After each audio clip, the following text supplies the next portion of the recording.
Sir Keir Starmer may wait for a potential crunch point later this year before the new Labour Party leader tries to push Boris Johnson into extending the transition period with the European Union beyond December 31. Former shadow Brexit Secretary Sir Keir Starmer only took over as leader of the opposition from Jeremy Corbyn last month, but already finds himself battling to reunite a party torn about by infighting, including its much criticised position on Brexit. The Labour Party's stance on the UK's departure from the Brussels bloc for months went backwards and forwards between a second referendum and an alternative plan to leave the EU altogether, leaving voters utterly bemused. This confusion and frustration only intensified further when at the Labour Party conference in September, Mr Corbyn said the party would be taking a neutral position on Brexit. Labour was highly influential in stopping former Prime Minister Theresa May getting her Brexit deal through Parliament, and had played a large role in delaying progress under Boris Johnson by joining forces with rebels in a series of House of Commons votes. But that plan crumbled when Mr Corbyn led Labour to its worst general election result in recent history, handing the Prime Minister a huge 80-seat majority to push his withdrawal agreement through Parliament and deliver on his promise to get Brexit done.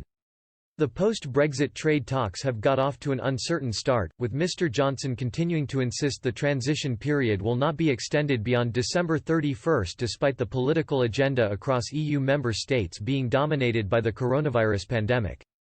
Tim Bale, Deputy Director at the UK in a Changing Europe think tank and politics professor at the Queen Mary University of London, warned the issue of remain or leave has quickly lost significance, and Labour must now be prepared to push Mr Johnson into extending the post-Brexit transition period beyond 2020.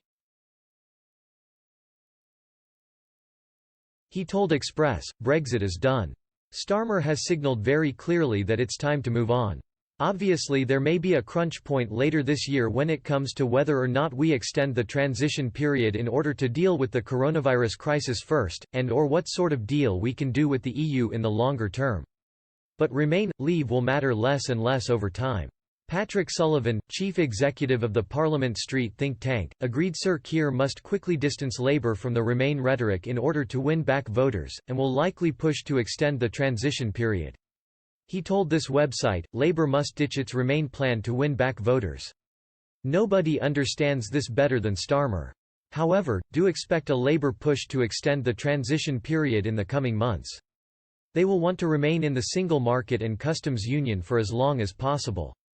Alistair Jones, principal politics lecturer at De Montfort University in Leicester, warned the Leave-Remain debate, which has dominated the political agenda since the EU referendum in June 2016, will soon be redundant.